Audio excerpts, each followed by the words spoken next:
Okay, so I just watched the new release of the Batman v Superman uncut version trailer, and I have a couple of things to say about this trailer. There's a couple of things that I felt really stood out. Number one, this trailer illustrated what this plot really was. And marketing wise, I think they got it so wrong with the previous trailers. I think even the title was wrong, Batman v Superman. That wasn't even what the film was about primarily. This film was properly represented with this trailer. This trailer actually explains the plot a little bit better, in fact significantly better than any of the previous trailers we saw, where it was completely misrepresented as a movie through the promotional activities. This one represents the plot much more solidly. The other thing I'm going to say is that the good thing about the trailer was that 90% of this trailer had all new clips. So this all features from the 30 minutes of footage that was removed from the cinematic release. And so we are going to get that in the Blu-ray. We are over a month away, like 6 weeks away. It's going to be next month. But despite all the new clips and the addition of people like Jenna Malone and some things that I think will add some dimension to the entire film, I think that there was a moment in this trailer that shot itself in the foot. The reason why is because of this one moment in the trailer. Now, I haven't written that scene down, but I remember what was said, where one of the victims of Superman's alleged crime, where he was held responsible for the deaths of some people in Africa, there's this voiceover on that trailer that says, I want to know, I'm paraphrasing, I want to know how Superman decides which lives are worth keeping and which lives are not. So this is a paraphrase because I only saw it once and I saw it 2 hours ago, and I just thought I would quickly make this video. But I don't think that that line does this movie any favors. And here's the reason why, is because I had this criticism that in the movie, Superman was very selective about who he saved. And there was the implication that Superman didn't really have the impetus to save the helpless, but he had more of an impetus to save Lois and only ever Lois. It seemed that he made so many missteps when it came to the people in general. When it came to Lois, he never made any missteps whatsoever. He was always there. When she was dropping off of the roof, you think about the time it would take for her to get from the top of the roof to the bottom, to the fucking floor, for her to just crash and die. You think about the time that it would take for that to happen, and you think of how quickly it took for Superman to come out of exile and literally snatch her out of the sky. No hesitation, the impetus was always there. So it was a question of his desire to help and who he desired to help, and it was always Lois. Whereas the people kind of took a backseat in comparison to her. Nobody ever factored in as being as important a life to save as Lois's life.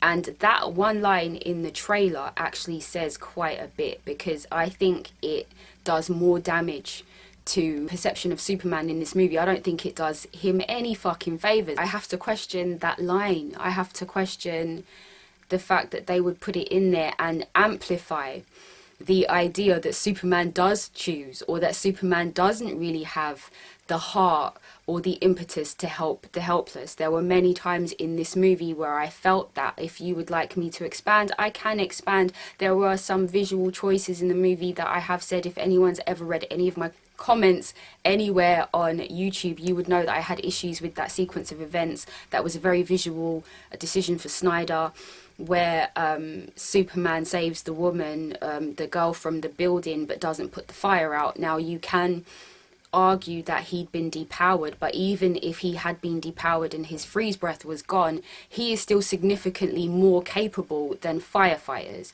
And the fact that the firefighters were going at that fire and Superman was in the crowd, having laid the woman into the crowd, and they were all worshipping him, and he looked back at the fire and basically didn't move. There was no impetus to put this fire out, or at least try and help the firefighters, who, let's be honest, they're just human beings. Superman is more capable. Even without freeze breath, he could do more, and he didn't do shit. And the scene on the roof, I think if we draw parallels with the woman and the family and the child on the roof, and she reaches her hand up for Superman and he's just hovering above her. I think if you make that parallel between how quickly he went for Lois when she fell off the roof, you can actually see the impetus within him, which is, Lois falls off a roof, I won't hesitate, I will pick her out of the fucking sky, I will snatch her the fuck up out of the sky and I will take her to safety. Then you've got a family on the roof and he doesn't even have the impetus to just snatch these people off the fucking roof. He's just hovering. And the truth is, if Lois was on that roof, if she was on that roof, you think Superman would still be hovering? You think Superman would still be just hovering up there looking majestic in the sky with his wonderful cape? Because it was a beautiful visual, but what did it say? It said a lot and it didn't say anything good. You just switch the roles, put Lois on that roof, and you tell me if Superman will still be hovering over her, because I can pretty much tell you he would not be hovering. He would have done it lightning fucking quick. That's the truth. That's the truth. And that's why I have problems with that line in this newly released trailer. I think it flags up a huge problem in this movie, and I think it flags up a criticism that even I had, which is that even the people tend to get this idea that Superman doesn't want to help. That says a lot. That says a lot. Even the people got that fucking impression. So I think that was a bit of a shoot myself in the foot moment, that particular point in the trailer.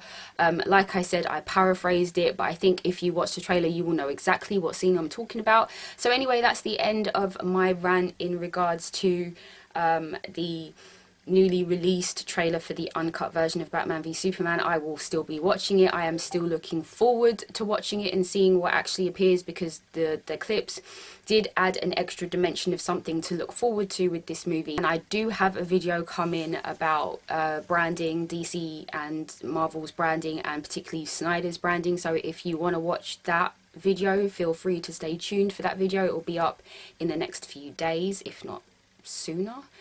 And thank you for watching this video, and I will see you on any next rant videos about stuff. Thank you. Keep it locked. Friend